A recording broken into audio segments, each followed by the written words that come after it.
In a single, vicious moment, a glass of red wine arced through the air, drenching Marcus Langston, the first Black CEO of a Fortune 500 tech giant, as billionaire heiress Vanessa Warrington's rage shattered a $3.8 billion merger that could have reshaped the industry. What led to this public clash, and how did a moment of spite unravel years of ambition and trust?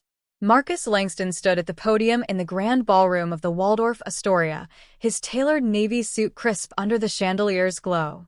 At 42, he was a titan in the tech world, the CEO of NextGen Solutions, a company that had risen from a startup to a global powerhouse under his leadership.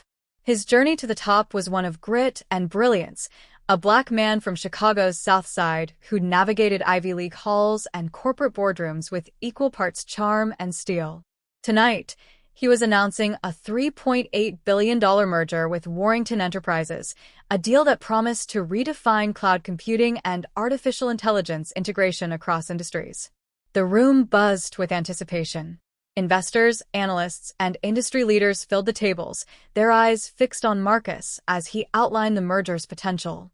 His voice was steady, commanding, as he spoke of synergies, innovation, and global impact. But across the room, Vanessa Warrington, the sister of Warrington Enterprises founder, Charles Warrington, sat with a tight smile, her fingers drumming on the stem of her wine glass. At 38, Vanessa was a known figure in elite circles, not for her business acumen, but for her unpredictable temperament and fierce loyalty to her family's legacy. Marcus had spent months negotiating with Charles, a reserved billionaire who valued discretion and results. The merger was a delicate dance, balancing NextGen's cutting-edge AI platforms with Warrington's vast infrastructure. Charles had been clear. The deal hinged on trust, alignment, and a shared vision. Marcus had delivered on all fronts, earning Charles's respect and a handshake agreement just days ago. But Vanessa, a minority shareholder with a vocal presence, had been a wild card from the start. She'd voiced skepticism about NextGen's valuation and Marcus's leadership, though her objections were often vague, laced with a personal edge that Marcus couldn't quite place. As Marcus wrapped his speech, the room erupted in applause. He stepped off the stage, shaking hands and exchanging pleasantries. Vanessa approached, her crimson dress catching the light, a glass of Bordeaux in her hand. "Impressive speech, Mr. Langston," she said, her tone cool but polite. Marcus nodded, sensing the undercurrent of tension. "Thank you, Ms. Warrington. I'm looking forward to working with your team to make this vision a reality." Vanessa's smile didn't reach her eyes.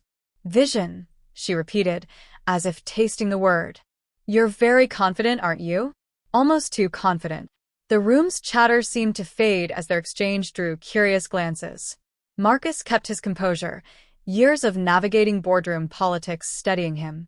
"Confidence comes with the numbers, Ms. Warrington. The data supports this deal, and so does your brother." Her expression hardened. "My brother," she said, her voice low, "doesn't always see the full picture." Before Marcus could respond, Vanessa's hand flicked forward, and the contents of her wine glass splashed across his white shirt, staining it a deep red. Gasps rippled through the crowd. Marcus froze, the shock of the cold liquid against his chest matched only by the audacity of the act. Vanessa stepped closer, her voice cutting through the stunned silence. "You think you can just waltz in and take over our legacy? You're out of your depth." The room seemed to hold its breath. Marcus's jaw tightened, but he didn't flinch. He wiped a bead of wine from his cheek, his eyes locked on Vanessa's. "This isn't about legacies," he said evenly. "It's about progress. And you just made a very public mistake." He turned and walked away, leaving Vanessa standing alone as whispers erupted around her. The incident made headlines within hours. Billionaire's sister douses Black CEO in wine at gala, screamed one outlet. Another called it the $3.8 billion deal's disastrous night. Social media exploded, with some decrying Vanessa's actions as racially charged, others speculating about her motives. Marcus, however, refused to engage publicly. He returned to NextGen's Manhattan headquarters, where his team was already fielding calls from investors rattled by the spectacle. Behind closed doors, Marcus was furious but focused. He'd faced worse than a glass of wine in his career: subtle slights, outright prejudice, and the constant pressure to prove himself twice over. Vanessa's outburst wasn't just personal, it was a calculated move to undermine the merger. He called Charles Warrington that night, expecting damage control. Instead, Charles was apologetic but distant. "Vanessa's out of line," he said, "but she's got influence with some of our board members. This might complicate things." Complicate was an understatement. By morning, reports surfaced that Vanessa had rallied key shareholders, sowing doubt about NextGen's financial projections. She'd pointed to a recent dip in NextGen's stock price, conveniently ignoring the broader market context, and framed Marcus's leadership as reckless ambition. Her narrative was flimsy but effective. Fear of risk often trumped reason in high-stakes deals. Marcus's team scrambled to counter her claims, but the momentum was shifting. Marcus knew he had to act fast. He'd built NextGen from a garage startup to a $20 billion enterprise through relentless preparation and strategic alliances. He wasn't about to let a tantrum derail his vision. He called an emergency meeting with his board, laying out a plan to stabilize investor confidence. "We double down on transparency," he told them. "Every number, every projection, every risk, we lay it all bare. If Vanessa wants to play dirty, we'll win on facts." Over the next week, Marcus and his team worked around the clock. They released a detailed report on the merger's benefits, backed by independent analysts, and hosted a series of calls with major investors. Marcus personally met with two of Warrington's board members, both of whom had been swayed by Vanessa's rhetoric. He didn't mention the wine incident, focusing instead on NextGen's track record and the merger's potential to create thousands of jobs. Slowly, he regained ground. But Vanessa wasn't done. She leveraged her family's name to secure a private meeting with a hedge fund that held a significant stake in Warrington Enterprises. There, she spun a narrative of Marcus as an outsider trying to exploit her brother's trust. She hinted at undisclosed liabilities in NextGen's books, claims she couldn't substantiate, but that planted seeds of doubt. The hedge fund, already skittish about market volatility, began to waver. Marcus learned of the meeting through a contact at the fund. He was livid but unsurprised. Vanessa's tactics were straight from a playbook of privilege, using influence and insinuation to bend outcomes. He'd seen it before, though never so blatantly. He decided to confront the issue head-on, arranging a face-to-face with Charles and the hedge fund's managing director, Elena Ruiz. The meeting took place in a sleek conference room overlooking Central Park. Charles, a wiry man with a penchant for understated suits, sat at the head of the table. Elena, sharp and no-nonsense, listened as Marcus presented his case. He didn't sugarcoat the challenges, but emphasized the rigorous due diligence behind the merger. NextGen's books are an open book, he said, sliding a folder of audited financials across the table. Vanessa's concerns are speculation, not evidence. If there's a specific issue, let's address it now.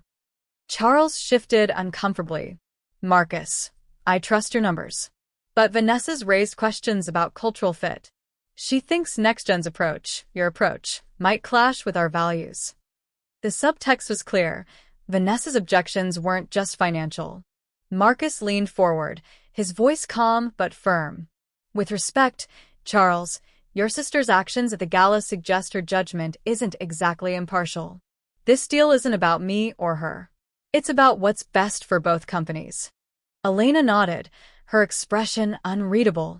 "I'll need to review this with my team," she said, gathering the documents. "But I appreciate your candor, Mr. Langston."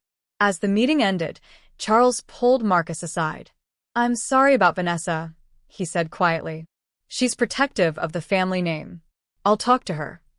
Marcus nodded, but he knew better than to rely on Charles reining in his sister. The next blow came swiftly. A leaked email from Vanessa to the Warrington board surfaced online, alleging that Marcus had misrepresented NextGen's AI capabilities. The email was vague, lacking specifics, but it fueled a media frenzy. Tech blogs ran with the story, and NextGen's stock dipped another 4%. Marcus's team traced the leak to an anonymous X account, widely believed to be Vanessa's doing. The damage was mounting, and time was running out. Marcus decided to shift strategies. He reached out to a prominent financial journalist, Sarah Coleman, known for her incisive reporting. Over coffee, he laid out the full story, not just the wine incident, but Vanessa's campaign to sabotage the deal. "I'm not here to play victim," he told Sarah, "but the truth matters. This merger could transform the industry, and it's being derailed by personal vendettas." Sarah agreed to dig into Vanessa's claims, promising to follow the evidence wherever it led. Meanwhile, Marcus's team uncovered something critical. Vanessa had been quietly buying shares in a rival tech firm, Quantum Dynamics, which stood to benefit if the merger collapsed. The conflict of interest was blatant, but proving it required concrete evidence. Marcus tasked his chief of staff, Priya Patel, with tracking Vanessa's financial moves. Priya, a former forensic accountant, worked with a private investigator to follow the money trail. Within days, they had it. Transaction records showing Vanessa's investments in Quantum Dynamics timed suspiciously close to her public attacks on NextGen. Marcus didn't hesitate. He shared the findings with Sarah Coleman, who published a bombshell article titled "Billionaire Heiress's Hidden Agenda: How Vanessa Warrington's Investments Threaten a $3.8 billion deal." The piece detailed Vanessa's share purchases and questioned her motives, citing sources close to the merger. The article hit like a thunderbolt. Investors who'd been swayed by Vanessa's rhetoric began to backtrack. Warrington's board called an emergency meeting, and Charles, under pressure, publicly distanced himself from his sister's actions. Vanessa issued a statement denying any wrongdoing, claiming her investments were unrelated to the merger. But the damage was done. Her credibility was in tatters, and the hedge fund signaled its support for the deal. Marcus thought the worst was over. He was wrong. Vanessa, cornered and furious, doubled down. She appeared on a cable news show, deflecting questions about her investments and pivoting to personal attacks on Marcus. "He's not who he seems," she said, her voice dripping with insinuation. "People need to ask what he's hiding." The vague accusation reignited speculation, and NextGen stock took another hit. Marcus's patience was wearing thin, but he refused to stoop to Vanessa's level. Instead, he focused on the boardroom. He and Charles met privately, hashing out a revised agreement that addressed the board's concerns while preserving the merger's core terms. Charles agreed to marginalize Vanessa's influence, reassigning her role to a ceremonial one with no voting power. It wasn't a perfect solution, but it was enough to move forward. The final hurdle was a shareholder vote scheduled for the following week. Marcus spent every waking hour preparing, meeting with investors, and refining his pitch. He knew the wine incident would linger in people's minds, but he leaned into it, using humor to defuse the tension. "I've had better days," he told one group of shareholders, "but I'm not here to talk about my dry cleaning bill. I'm here to talk about the future." When the vote came, it was close, closer than Marcus had hoped. But the merger passed, securing NextGen's partnership with Warrington Enterprises. The deal was done, but the cost was steep. NextGen stock had taken a beating, and Marcus's reputation, while intact, bore the scars of Vanessa's campaign. He'd won, but the victory felt hollow. In the weeks that followed, Vanessa faded from the spotlight. Rumors swirled that she'd sold her shares in Quantum Dynamics at a loss, and her influence within Warrington Enterprises dwindled. Marcus, meanwhile, threw himself into the merger's implementation, working to integrate NextGen's AI platforms with Warrington's infrastructure. The industry watched closely, and early results were promising. Revenue projections exceeded expectations, and job creation numbers were on track. But Marcus couldn't shake the memory of that night at the Waldorf. The wine, the gasps, the weight of Vanessa's words, they lingered, a reminder of how quickly progress could be threatened by pettiness. He'd risen above it, but he knew the world was watching, waiting for his next move. For Marcus Langston, the fight wasn't just about a deal. It was about proving he belonged at the top, glass of wine or not.